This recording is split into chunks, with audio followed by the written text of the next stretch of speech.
구약성경 1245면입니다. 다니엘 7장 9절부터 14절까지의 말씀, 그의 권세, 그의 나라라는 제목으로 오늘 말씀을 받습니다.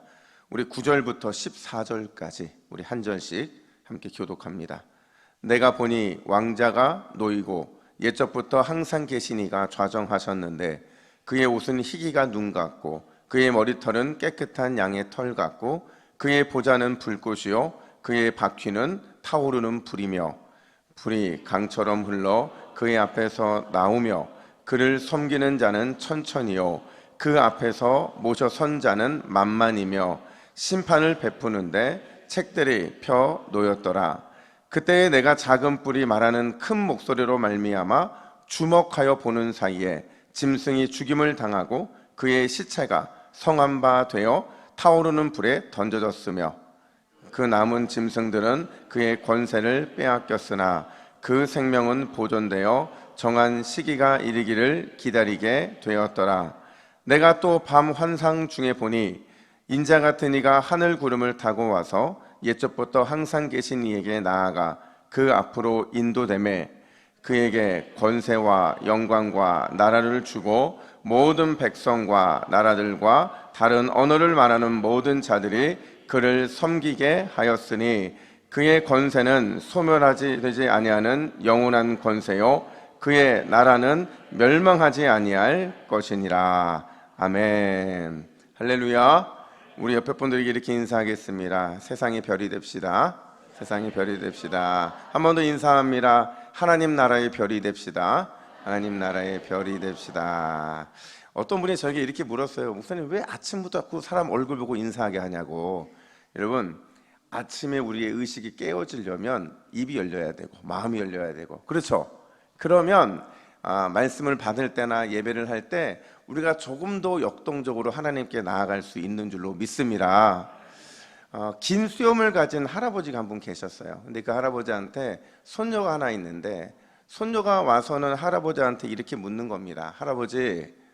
할아버지는 밤에 주무실 때 이 긴 수염을 어떻게 하고 주무시나요? 이불 속에 넣고 주무시나요? 아니면 이불 밖에 내놓고 주무시나요? 그러니까 가만히 생각해 보니까요, 할아버지가 생각이 안 나는 거예요. 내가 잘 때 수염을 이불 밖에 꺼내놓고 잤는지 이불 속에 넣고 잤는지 생각해 본 적이 없으니까 그냥 움직이는 대로 움직였을 뿐이지 그냥 아무런 생각이 없더라죠. 그래서 고민하다가 이렇게 대답을 했대요. 야, 내가 오늘 밤에 한번 자보고 내일 아침에 내가 응답을 줄게. 드디어 밤이 됐어요.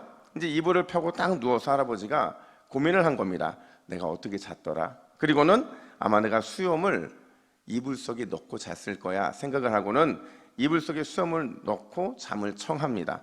그랬더니 갑자기 답답해지는 거예요. 수염이 뭔가 갇힌 것처럼 느껴지고 뭔가 내 수염을 누르고 당기는 것처럼 느껴지고 너무 어색한 거예요. 그래서 내가 수염을 꺼내놓고 잤겠구나 해서 다시 수염을 꺼내놨다라는 거죠. 이게 밖에 꺼내놓고 잤더니 이제는 너무 허전한 거예요. 뭔가 이렇게 잡아주는 게 없으니까 너무 허전해서 이것도 아닌가 싶어서 다시 이불 속에 넣었다. 또 이불 속에서 뺐다. 이걸 반복했죠. 결국 할아버지가 어떻게 잤을까요? 수염을 이불 밖에 꺼내놓고 잤을까요? 아니면 이불 속에 놓고 잤을까요? 그죠? 잠을 못 잤어요. 어떻게 해야 되는지가 결정을 못 해가지고 결국 밤을 꼬박 샜더라는 거죠. 제가 여러분 이 얘기를 보면서 교훈 하나를 발견했어요. 그게 뭐냐면 우리가 의식하지 않고 살 때는요, 아무런 고민도 없고 아무런 문제도 없는데 갑자기 뭔가가 의식이 되기 시작하니까 고민도 생기고 문제도 생기고 그러더라는 거죠. 중요한 것은요, 여러분, 우리 인생이 그렇다는 거예요. 그냥 감사하면서 주어진 삶에 순응하며 살아갈 때는 진짜 근심도 없고 고민도 없거든요. 한번 그렇게 살아보세요. 다 감사하고 다 순응이면 근심도 없고 고민도 하나도 없습니다. 근데 감사와 순응이 사라지는 그 자리에 어떤 문제의식이 생기기 시작하잖아요. 그러면 그 다음부터요, 내 마음에 근심이 생기고요, 고민도 많아지고요, 염려와 수많은 문제들이 내 삶에 다가오는 것들을 우리가 경험하게 된다라는 거죠. 그런 의미에서 여러분, 우리의 인생의 숙제가 뭐냐? 저는 이게 우리 인생의 가장 중요한 숙제인 것 같아요. 그게 뭐냐면 어떻게 수많은 인생의 번민들, 수많은 인생의 고민들로부터 승리할 수 있는가, 그걸 찾는 것이 우리 인생의 가장 중요한 숙제더라는 거죠. 여러분, 사실 우리가 오늘 살펴볼 다니엘 7장은요 이제 장르가 완전히 바뀌어요. 그 전까지는 하나의 이야기들이 한 장마다 반복이 됐었는데 이제 다니엘 7장부터는 그 색깔이 완전히 바뀌어 버립니다. 근데 재미있는 것은요, 이 7장이요 다니엘의 번민으로 시작해서 번민으로 끝을 나더라는 거예요. 우리 15절 말씀을 같이 한번 읽어볼까요? 15절 말씀 시작. 나 다니엘이 중심에 근심하여 내 머릿속의 환상이 나를 번민하게 한지라. 또 28절입니다. 28절도 같이 있습니다. 나 다니엘은 중심에 번민하였으며 내 얼굴빛이 변하였으나 내가 이 일을 마음에 간직하였느니라. 자, 여러분, 맞죠? 어떤 일이 있고 나서 번민을 해요. 그리고 그 번민으로 마지막 28장까지 지속이 되더라는 거죠. 여기서 번민했다는 게 뭐겠어요? 마음이 괴로웠다라는 겁니다. 그냥 잠깐 괴롭고 만 게 아니라 이게 시제로 미완료예요. 미완료가 뭐냐면 끝나지 않은 이 괴로움, 그러니까 계속 괴롭고 또 괴롭고 또 괴롭고, 이게 다니엘의 마음이 계속 반복이 됐다는 거예요. 근데 중요한 건 뭐냐면 15절에서의 번민과 28절에서의 번민이 전혀 다른 번민이더라는 거예요. 무슨 말이냐면 15절에서의 번민은요 말 그대로 끝나지 않은 괴로움을 의미하는 거예요. 물론 28절도 그 마음의 번민함에 대해서는 변함이 없습니다. 근데 차이가 뭐냐? 어떤 차이가 있느냐? 28절 하반절 말씀을 다시 한번 보세요. 28절에서 이렇게 말합니다. 우리 같이 있습니다. 시작. 그러나 내가 이 일을 마음에 간직하였느니라. 아멘. 여러분, 여기서 간직했다라는 거는요 보살피다, 지킨다라는 거예요. 그러니까 무슨 말이냐면 놀라고 충격을 받았어요.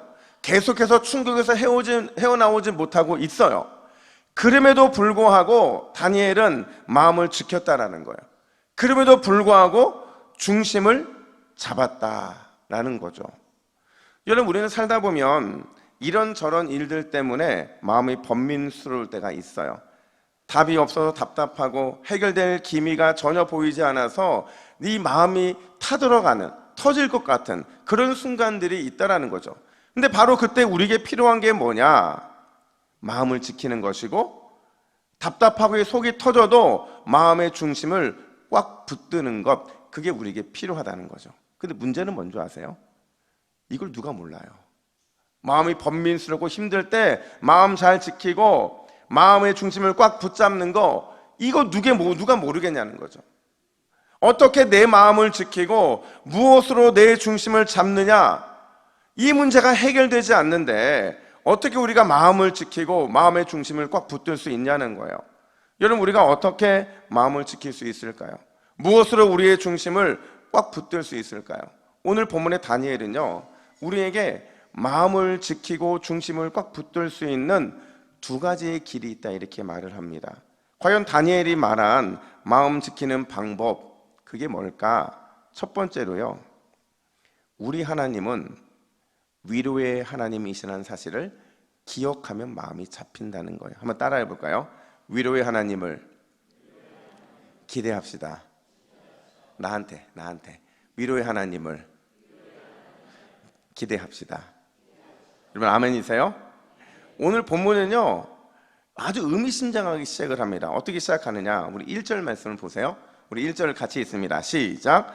바벨론 벨사살 왕 원년에 다니엘이 그의 침상에서 꿈을 꾸며 머릿속으로 환상을 받고 그 꿈을 기록하며 그 일의 대략을 진술하니라. 아멘. 여러분, 이 말씀 속에는 우리가 오늘 본문을 열기 위해서 가장 중요한 두 가지 정보가 있어요.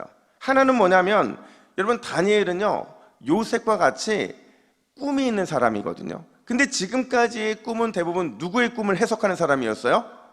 다른 사람, 왕들의 꿈을 해석하는 사람이었는데, 오늘 본문에 보니까 다니엘 역시도 꿈을 꾸는 사람이더라는 거죠. 바꿔 말하면 하나님의 비전을 받는 사람이 되었다라는 거예요.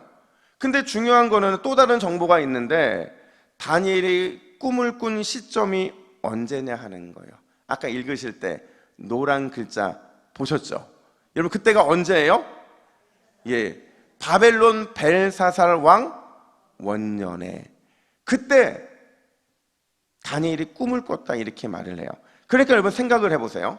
우리가 지금까지 쭉 다니엘을 해오면서 지금 다니엘 7장까지 왔는데 그 위치가 어디로 바뀌어야 되느냐. 오늘 7장은요 4장에서 느부갓네살 왕의 두 번째 꿈을 꾼 이후와 5장에서 벨사살이 환상을 봤을 때 그 사이 어딘가에 들어가야만 구조상에 맞다는 거죠.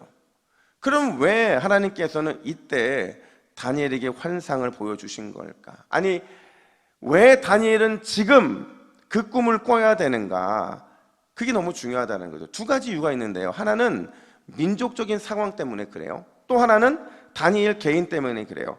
먼저 여러분 민족적인 상황을 살펴보면 당시 바벨론의 포로로 끌려온 언약의 백성들은요, 그러니까 이거예요. 너무 근심 걱정이 많은 거예요. 포로로 끌려와서 근심 걱정이 너무 많은 거예요. 그러니까 저는 이걸 이렇게 표현해 싶어요. 걱정을 반찬 삼고 근심과 염려를 주식 삼아. 앉으면 늘 근심 걱정, 늘 그걸 했던 거죠. 끊임없는 걱정과 염려 가운데 산 게 바로 언약 백성들이었거든요. 근데 여러분 누구 때문에 그들이 이렇게 근심과 걱정했을까요? 누구 때문에 그럴 것 같아요? 그렇죠. 벨사살 때문에 그런 거예요. 벨사살 왕 때문에 그들은 근심을 안 할 수가 없었던 거죠. 우리가 2주 전에 살펴본 것처럼 여러분 벨사살 왕이 좋은 왕입니까? 나쁜 왕입니까? 나쁜 왕이죠.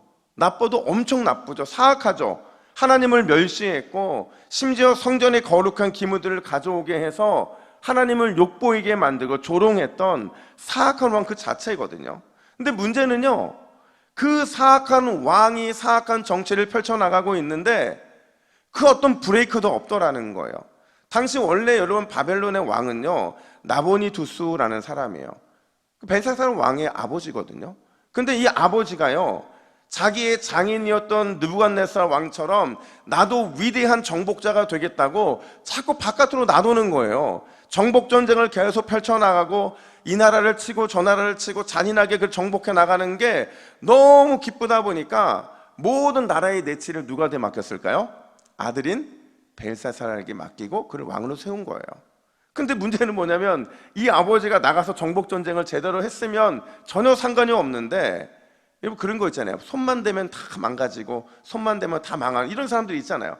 나보니두서 그런 사람이었던 거예요. 전쟁만 했다 하면 족족이 패하니까 너무 패배만 하니까 이 나라에 너무 많은 이런 여론이 악화되는 거예요. 그래서 이 악화된 여론을 무마시키기 위해서 아들 벨사살이 나라 안에 있는 이 1000명이나 되는 귀족들을 불러서 잔치를 벌였던 겁니다.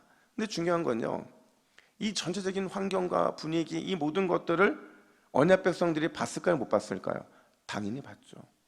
밑바닥부터 여론이 안 좋아지는데 그들 가운데는 너무 큰 근심이 있는 거예요. 야, 우리가 포로로 끌려온 것도 속상하고 힘든데 이제 좀 안정적으로 살아보자 했는데 이 바벨론의 운명이 어떻게 될지 너무 걱정이 되는 겁니다. 그리고 우리는 앞으로 어떻게 살아야 하는지, 우리의 미래는 어떠할지에 대한 이 고민과 이 염려가 그들 가운데 떠나질 않는 거예요.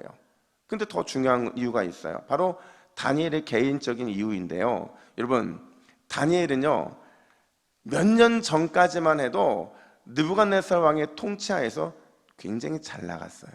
너무 잘 나갔어요. 완전히 인생의 이 전성기를 누리고 있는 그 삶을 살았는데 갑자기 벨사살의 시대가 오니까 정치에서 나가래요. 물론 나이가 많아서 은퇴했을 수도 있어요. 근데 아마도 이 벨사살의 하는 행동들을 보니까요 다니엘이 하나님을 섬긴다는 이유 때문에 눈에 가시였던 것 같아요. 그래서 그는 완전히 나라에서 배제당해서 철저하게 잊혀진 삶을 살아가게 돼요. 아니 버려진 삶을 살아가게 되는 거죠. 중요한 건 바로 그때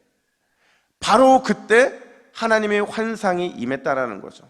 다시 말하면 앞으로 어떻게 살아야 될지 깊은 시름과 근심에 빠져있는 언약 백성들, 그리고 인생의 전반기가 허무하게 끝이 나고 이제는 역사에서 완전히 사라져가고 있는 그 다니엘, 그런 그들을 하나님이 환상 가운데 찾아오셔서 그들을 위로하시고 격려하시고 다시 일으켜 세워주신다는 거죠. 이게 바로 오늘 다니엘이 왜 이때 환상을 봐야 하는가에 대한 답이라는 거예요. 근데 이걸 한번 이렇게 바꿔 설명해 볼게요. 여러분, 우리 하나님은요, 우리가 가장 암울할 때, 우리 인생의 가장 큰 고난의 때에 바로 그때 우리 인생에 가장 가까이 오시는 줄로 믿습니다. 이게 여러분 우리만 누릴 수 있는 특권인 거예요. 세상은요, 가장 암울하고 가장 큰 고난이 있을 때 더 큰 고난과 더 암울함으로 몰려가게 돼 있어요.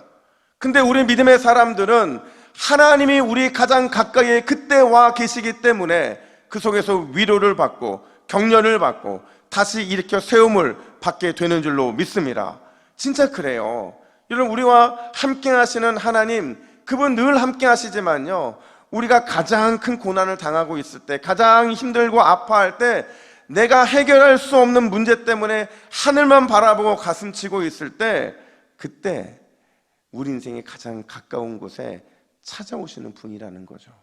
오늘 다니엘만 그렇습니까? 아니에요. 사도 요한을 생각해 보세요. 여러분, 십자가 복음을 전하던 사도 요한이요, 결국에는 그가 죄인이 되어서 어디에 갇혀요? 반모섬에 갇힙니다. 거기에 유배를 당해요. 절대로 살아나올 수 없는 무서운 섬이고요, 그냥 이 요한 같은 사람이 가는 곳이 아니라 진짜의 흉악범이 거기에 갇혀서 그러다가 죽어 끝나는 인생을 사는 게 바로 이 반모섬이에요. 이미 요한의 동료 제자들은 다 죽었어요. 다 순교의 이슬로 사라졌죠.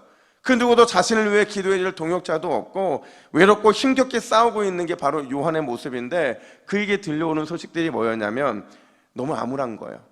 누가 배교했다, 누가 예수를 부인했다, 심지어 로마의 압제가 너무 강해져서 신앙을 지키는 사람들이 지상에 살아갈 수 없어서 지하 카타콤으로 숨어버렸다, 이런 너무나도 좌절스러운 말들만 들려오는 거죠.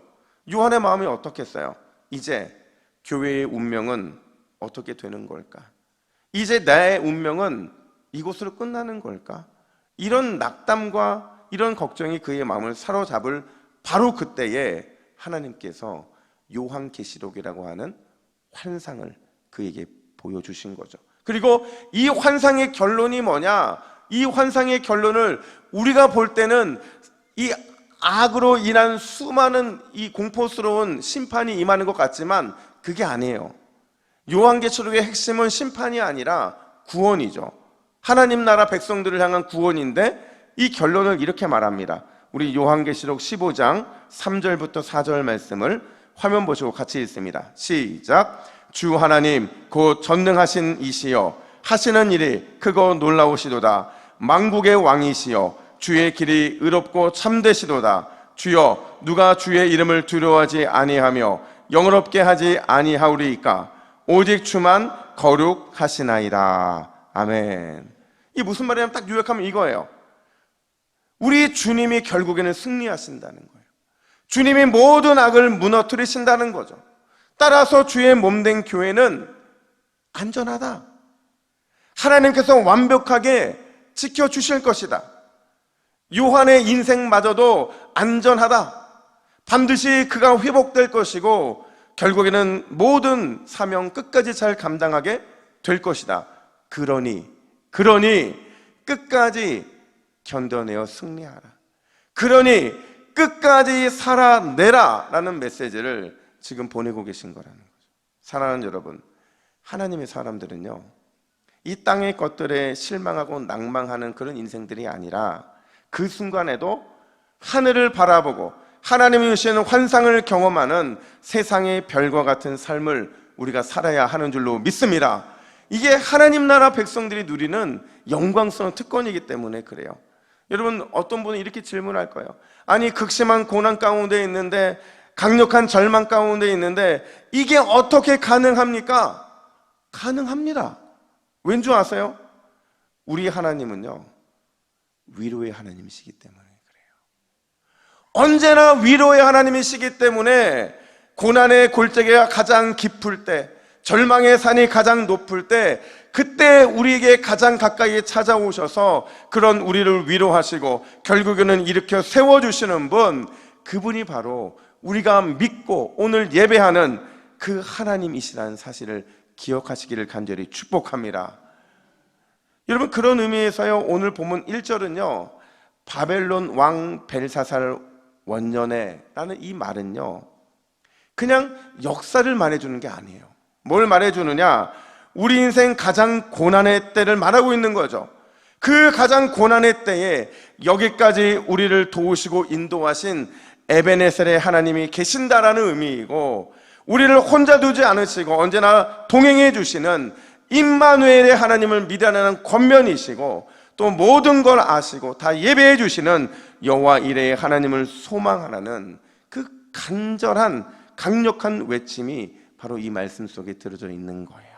여러분, 세상의 힘의 논리 앞에 두려워하거나 떨지 마시고 우리가 그 순간에 위로의 주님을 바라보고 소망의 주님을 붙들므로 말미암아 여러분 교회에서만 승리하는 것이 아니라 여러분의 삶에서 승리하고 또 승리하는 믿음의 간증들을 누리시는 저와 여러분 되기를 예수님의 이름으로 축복합니다.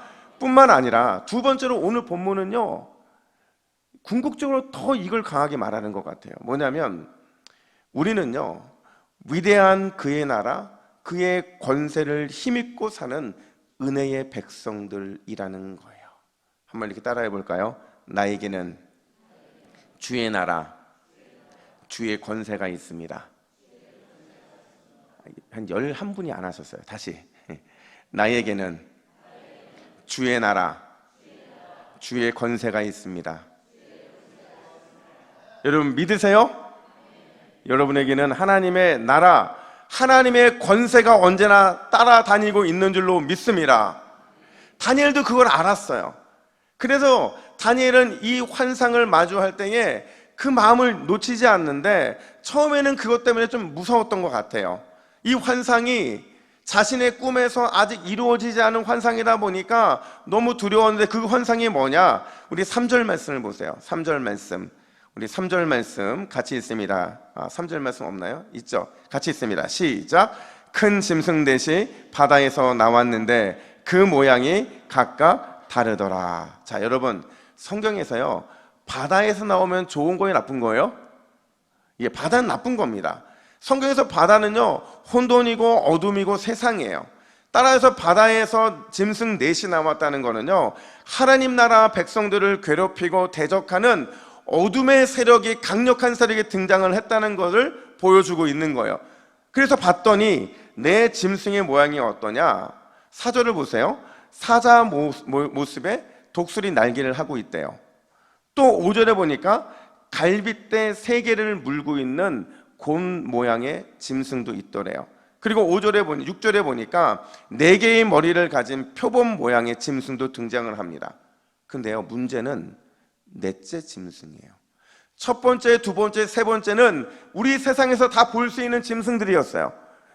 어떻게 보면 싸워 이길 수 있을 만한 대상인데 마지막 이 넷째 짐승의 모습이 얼마나 대단했는지, 자 우리 7절 말씀을 같이 읽습니다. 시작. 넷째 짐승은 무섭고 놀라우며 또 매우 강하며 또 새로 된 큰 이가 있어서 먹고 부서뜨리고 그 나머지를 발로 밟았으며 그 짐승은 전의 모든 짐승과 다르고 또 10뿔이 있더라. 자 여러분, 요한이 이렇게 상상이 되지 않는 넷째 짐승의 모습을 그려주고 있는 이유는요 요한도 어떤 모습인지 몰랐던 거예요. 아니 다니엘이죠, 죄송해요. 다니엘도 어떤 짐승인지 몰랐던 거예요. 그러니까 다니엘이 지금 이 넷째 짐승을 딱 보는데 너무 무서운 거죠. 표현할 수 없을 만큼 그 모습에 압도당했는데, 그런데 여러분 아무리 무서운 짐승이라 할지라도, 짐승이에요. 아무리 막강한 힘과 권력을 행사하는 짐승이라 할지라도 짐승은 누구 앞에서 한낱 짐승에 불과할까요? 누구예요? 사냥꾼이죠. 그렇잖아요. 짐승이 가장 두려워하는 게 뭐예요? 사냥꾼이에요. 이 사냥꾼이 누구냐 봤더니 오늘 본문 9절 10절은 이렇게 말합니다. 우리 9절 10절도 같이 했습니다. 시작. 내가 보니 왕자가 놓이고 옛적부터 항상 계신 이가 좌정하셨는데 그의 옷은 희기가 눈 같고 그의 머리털은 깨끗한 양의 털 같고 그의 보좌는 불꽃이요 그를 섬기는 자는 천천히요 그 앞에서 모셔선 자는 만만이며 심판을 베푸는데. 자, 여러분 누굽니까? 옛적부터 항상 계신 분. 여러분 보세요. 다니엘서는요 어떤 환상을 보여주고 항상 그 환상 가운데 사냥꾼을 언급을 합니다. 그 사냥꾼이 누구냐면 지금 여기에서는 옛적부터 항상 계신 분이고요, 앞선 다니엘서 2장에 보면 느부갓네살 왕의 꿈에 나와서 어마어마하게 큰 신상을 부서뜨린 거 누구예요? 손대지 아니한 돌이고, 또 오늘 보면 13절에 보니까 사람의 모습으로 하늘에서 내려오신 분이 계시대요. 이거는요 요한도 똑같은 환상을 봤는데 요한계시록 1장에 보면 그게 누구라고 말을 하느냐? 그분이 바로 우리 주 예수 그리스도라고 말합니다. 여러분 예수 그리스도께서 이 세상의 그 어떤 강력한 힘과 그 어떤 강력한 권세도 이기고 승리하시는 줄로 믿습니다. 그의 나라와 그의 권세는 영원하고 위대하신 줄로 믿습니다. 그래서 그것을 지금 다니엘에게 보여주고 있는 거예요. 그러면서 14절은 우리에게 이렇게 말합니다. 우리 14절도 같이 읽습니다. 시작. 그에게 권세와 영광과 나라를 주고 모든 백성과 나라들과 다른 언어를 말하는 모든 자들이 그를 섬기게 하였으니 그의 권세는 소멸하지 아니하는 영원한 권세요 그의 나라는 멸망하지 아니할 것이니라. 아멘. 여러분 우리가 믿는 그 예수님의 권세와 영광과 나라, 영원하다는 거죠.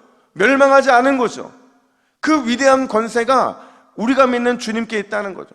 그 주님께 있음으로 우리에게 어떤 유익이 있냐, 어떤 약속이 우리에게 주어져 있느냐. 여러분 22절도 같이 한번 읽습니다. 22절입니다. 시작. 옛적부터 항상 계신 이가 와서 지극히 높으신 이의 성도들을 위하여 원한을 풀어주셨고 때가 이름에 성도들이 나라를 얻었더라. 아멘. 그 강력한 나라, 강력한 영광과 권세의 주님께서 우리의 원한을 풀어주시겠다고 말씀하세요. 성도들에게 나라를 얻게 해주시겠다라고 말합니다. 여러분 이 약속이 얼마나 확실하면 이건 미래에 있을 일인데 과거형으로 쓰였어요. 이미 그 약속이 너희에게 이루어졌다고 말씀하고 계신 거죠. 사랑하는 여러분, 영원한 권세와 능력의 주님이 언제나 우리 편인 줄로 믿습니다. 우리의 원한을 풀어주실 줄로 믿습니다. 영원한 주의 나라를 우리에게 선물로 주실 줄로 믿습니다. 여러분 그렇다고 한다면 이제는 우리가 반응을 해야 돼요. 우리가 믿고 의지하고 우리가 그분의 자녀라고 말하면서도 우리는 과연 하나님이 우리 편인 것을, 그분의 권세와 능력의 주님이 내 편인 것을 우리가 믿고 있느냐, 원한을 풀어주시고 영원한 주의 나라를 선물로 주실 것을 굳게 믿고 있는지에 대한 반응이 우리에게 점검이 되어야 된다는 거죠. 여러분 절대로요 작은 일에 일일비하면 안 돼요. 뭐 좀 안 됐다고 그것 때문에 너무 속상해할 필요가 없어요. 째째하게 살 필요도 없어요. 나중에 째째한 건요 반드시 창피하게 됩니다. 여러분 그래요 안 그래요? 너무 그렇게 사셨어요? 절대로 째째하게 살면 안 돼요. 약속을 받았으니, 이 위대한 약속을 받았으니 위대한 권세의 아들답게, 위대한 능력의 딸답게 그렇게 살아내야 하는 줄로 믿습니다. 자, 여러분 제가 그림 하나를 보여드릴 텐데요, 이 그림 하나 보세요. 여러분 이게 누굴까요? 잘 모르시겠죠? 여러분 이 사람은요 16세기 사람인데 요하네스 케플러라는 사람이에요. 근데 제가 나중에 한번 그 사람이 한번 이 초상화나 그림을 보세요. 제가 깜짝 놀란 게 뭐냐면 이 초상화를 이렇게 보고 있는데 뭔가 이상한 거예요.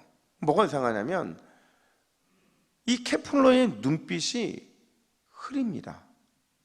일부러 그렇게 그린 거예요. 케플러의 이 초점이 눈에 없어요. 그러니까 뭔가 하나를 지면 거기에 집중이 돼야 되는데 약간 눈이 약간 이상해요. 근데 사실 그는요 거의 보지 못하는 사람이에요. 왜냐하면 4살 때에 천연두에 걸리게 되는데, 여러분 천연두 그 당시에 치료 방법이 뭐가 있겠어요? 결국에는 이것 때문에 후유증에 시력을 거의 잃고 마는데, 근데 시력만 잃은 게 아니고요, 이것 때문에 평생을 이런저런 잔병 치레로 살아가게 돼요. 제대로 된 일상을 살지 못하죠. 그러다가 어떻게 해서 사랑하는 사람을 만나요. 아내를 만나죠. 근데 그 아내가 이제 만나서 인생이 펴지는가 싶었는데, 결혼하고 나서 얼마 안 있다가 이 아내가 정신적인 질병에 걸려서 생을 마감합니다. 그리고 그 사이에 아들 하나가 태어났는데, 이 아들도요 천연두에 걸려서 얼마 살지 못하고 죽게 돼요. 여러분, 이렇게 그의 인생은요 불운이 겹치는 안타까운 인생. 제가 그의 이 전기를 보는데요, 와, 어떻게 사람에게 이렇게 고난이 몰아닥칠 수 있는가. 우리는 욥만 대단한 고난을 받았다고 생각하지만 아니에요. 케플러도 욥에 못지않은 어마어마한 고난을 받았어요. 근데 놀라운 게 뭐냐면요, 그의 인생이 다 사라졌거든요. 아무것도 없어요. 근데 하나님이 딱 하나 남겨두셨어요. 딱 하나. 여러분, 딱 하나 뭐 남겨두신 줄 아세요? 어마어마한 재산도 아니고요, 뭐 특별한 준비된 축복도 아니고요, 그에게 남은 유일한 한 가지가 뭐냐면 아주 조금 보이는 시력이었어요. 아주 흐릿하게 보는 시력인데, 근데 그의 전기에 보면 그가 그 아주 조금 남은 시력으로 뭘 봤느냐? 세상을 보지 않았어요. 그가 본 건 뭐냐면 하늘이었어요. 엄밀하게 말해서 하늘의 별을 봅니다. 그리고 그는 자신의 시력으로 더 많은 별을 좀 보고 싶어서 만원경을 만들어요. 그리고 별을 보다가 천체의 움직임을 깨닫게 되고, 모든 행성은 타원 운동을 한다는 이 케플러의 법칙을 발견하게 돼요. 제가 여러분 이 케플러의 인생에서 깨달은 게 뭔지 아세요? 그의 전기에서 깨달은 건요, 그럼에도 우리는 하늘을 봐야 된다는 거예요. 케플러가 왜 땅을 볼 이유가 없었겠어요? 좌절하고 넘어지고 무너진 인생 속에서 자신의 인생을 한탄하며 땅을 볼 수도 있었는데, 그는 자신의 가장 극심했던 이 고난의 순간에 땅을 보는 것이 아니라 어디를 봤다고요? 하늘을 봤어요. 비록 깜깜한 밤 인생이라 할지라도 하늘의 별, 하늘의 주님을 바라봤더니 위대한 주님의 나라와 그의 권세가 케플러의 것이 되더라는 거죠. 여러분, 우리가 잘 아는 찬양 중에서 주가 일하시네 라는 찬양이 있어요. 그 가사를 제가 이렇게 묵상하는데요, 딱 오늘 본문하고 너무 맞아떨어지는 거예요. 그 가사를 보니까 날이 저물어 갈 때, 빈들에서 걸을 때, 내 힘으로 안 될 때, 빈손으로 거늘 때. 여러분, 이때가 언제입니까? 지금 오늘 너무나도 걱정, 근심이 많이 쌓여있는 언약 백성들의 상황이고요, 그리고 자신의 인생이 너무 쉽게 저물어지는 모습 속에서 속상해하고 있는 다니엘의 그 상황이 바로 이 상황 아닙니까? 그리고 여전히 우리가 살아가고 있는, 늘 근심과 걱정과 염려 가운데 살아가고 있는 우리의 삶하고 너무 맞잖아요. 날이 저물어 갈 때, 빈들에서 걸을 때, 내 힘으로 안 될 때, 빈손으로 걷고 있을 때, 어머나 그 인생이 허무하냐는 거죠. 근데 중요한 건 이 가사에 보면요, 바로 그때가 하나님의 때라고 말을 합니다. 바로 그때가 여호와 이레의 하나님을 경험할 때라고 말하고, 바로 그때가 사랑하는 우리를 위해 하나님이 일하실 때, 그때라고 말을 한다는 거죠. 여러분, 오늘 함께 이 찬양을 함께 좀 부르고 싶은데요, 우리가 이 찬양을 부르면서 좀 우리의 상황과 하나님이 원하는 상황이 어떤지 좀 한번 좀 봤으면 좋겠어요. 우리 함께 이 찬양을 같이 우리 가슴에 손을 얹고 함께 찬양하겠습니다.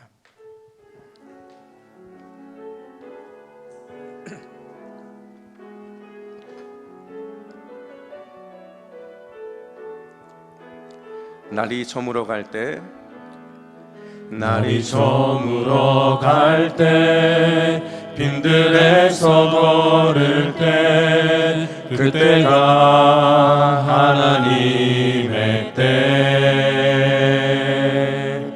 내 힘으로 안 될 때, 빈손으로 걸을 때, 내가 내가 고백해 여호와 주가 일하시네. 주가 일하시네. 주가 일하시네. 주께 아끼지 않는 자에게 주가 일하시네. 주가 일하시네. 신뢰하며 걷는 자에게. 우리 한번 더 찬양합니다. 우리 모인 이곳에 우리 모인 이곳에 주님 함께 계시네. 누리네 아버지 은혜. 적은 떡과 물고기 내 모든 걸 드릴 때 모두 고백해 여호와 주가 일하시네. 주가 일하시네. 주가 일하시네. 주께 아끼지 않는 자에게 주가 일하시네. 주가 일하시네. 신뢰하며 걷는 자에게 주가 일하시네. 주가 일하시네. 주가 일하시네. 주께 아끼지 않는 자에게 주가 일하시네. 주가 일하시네. 신뢰하며 걷는 자에게. 우리 한번 기도했으면 좋겠어요. 여러분, 우리는 누구나 인생이 저무는 것 같은 그런 시기를 만날 때가 있습니다. 내 힘으로 안 되고 내 능력으로는 도저히 안 될 것 같은 그런 때가 있다고요. 그때 우리 주님은 우리에게 이렇게 말씀하세요. 바로 그때가 나의 때다. 내가 일할 바로 그때가 네 인생이 가장 저물어가는 바로 그때야. 여러분, 다니엘을 위로하신 하나님께서 오늘 저와 여러분들의 마음도 위로해 주실 줄로 믿습니다. 영원한 권세와 위대한 주님께서 넌 영원히 나는 영원히 너의 편이다. 내가 널 붙들고 있어. 이렇게 위로하시고 말씀으로 세워주실 줄로 믿습니다. 우리 이렇게 기도합시다. 주님, 에베네셀의 하나님, 임마누엘의 하나님, 여호와 이레의 하나님께서 나의 삶을 인도하여 주시옵소서. 주님의 강력한 일하심을 경험할 수 있도록 주께서 인도해 주시옵소서. 내가 주의 영원한 권세, 위대한 나라 백성임을 잊지 않게 하여 주시고 이번 한 주도 우리가 끝까지 승리할 수 있도록 주여 나를 붙들어 주시옵소서. 우리 이러한 기도 제목 가지고 주님의 이름 간절히 부르고 함께 통성으로 기도합니다. 주여, 하나님 아버지 은혜와 사랑을 감사합니다. 주님이 일하시는 줄로 믿습니다. 주님의 능력의 은혜를 베풀어 주시는 줄로 믿습니다. 하나님, 에베네셀의 하나님, 임마누엘의 하나님, 여호와 이레의 하나님께서 우리의 삶을 인도하여 주시옵소서. 인생이 저무는 것 같고 내 힘으로 안 되고 내 능력으로 도저히 안 되는 그러할 때에 주님의 일하심을 보게 하여 주시고 하나님, 에베네셀의 하나님을 만나고 임마누엘의 하나님을 만나고 여호와 이레의 하나님을 만나 나의 삶을 인도하시는 놀라운 주님을 경험하는 우리 모두가 될 수 있도록 주께서 역사하여 주시옵소서. 하나님 아버지, 주의 강력한 일하심을 경험하기를 원합니다. 선하신 하나님을 만나기를 원합니다. 능력의 주님을 만나기를 원합니다. 오늘도 우리와 함께하여 주시고 위대한 주님으로 인하여 기뻐할 수 있도록 도와주시옵소서. 내가 주의 영원한 권세, 위대한 나라 백성임을 잊지 않기를 원합니다. 주님이 나를 영원한 권세와 위대한 나라의 백성으로 삼아주셨사오니 이번 한 주도 믿음으로 승리하게 하여 주시고 삶의 이런저런 문제가 우리를 무너뜨리지 아니하도록 주의 권능과 능력으로 함께하여 주옵소서. 주의 주의 이름을 부르며 주 앞에 승리자가 되게 하여 주시고 권세자가 되게 하여 주시고 능력자가 되게 하여 주시고 주님 주시는 소망을 가지고 끝내 승리하는 삶을 살아갈 수 있도록 우리를 도와주시기를 원합니다. 물질이 우리를 넘어뜨리지 못하게 하여 주시고 관계가 우리를 무너뜨리지 못하게 하여 주시고 삶의 이런저런 환경들이 우리를 무너뜨리지 못할 것은 우리는 주님의 권세와 능력의 백성들인 줄로 믿습니다. 끝까지 그 믿음을 가지고 우리 모두가 승리하게 하여 주시옵소서. 하나님 아버지, 근심과 염려 가운데 있던 다니엘 그리고 언역의 백성들을 위로하신 하나님께서 여전히 우리 동북의 믿음의 가족들을 위로하시는 줄로 믿습니다. 우리 주님은 영원한 권세와 능력의 주님이신 줄로 믿사오니 우리가 그 사실을 굳게 믿고 하나님 나라 백성다운 은혜의 확신을 가지고 살아갈 수 있도록 인도하여 주시옵소서. 그 믿음으로 이번 한 주도 승리할 수 있도록 주께서 붙들어 주시옵소서. 이 모든 말씀 우리의 힘과 능력이 되어 주시는 예수 그리스도의 이름으로 기도하옵나이다. 아멘.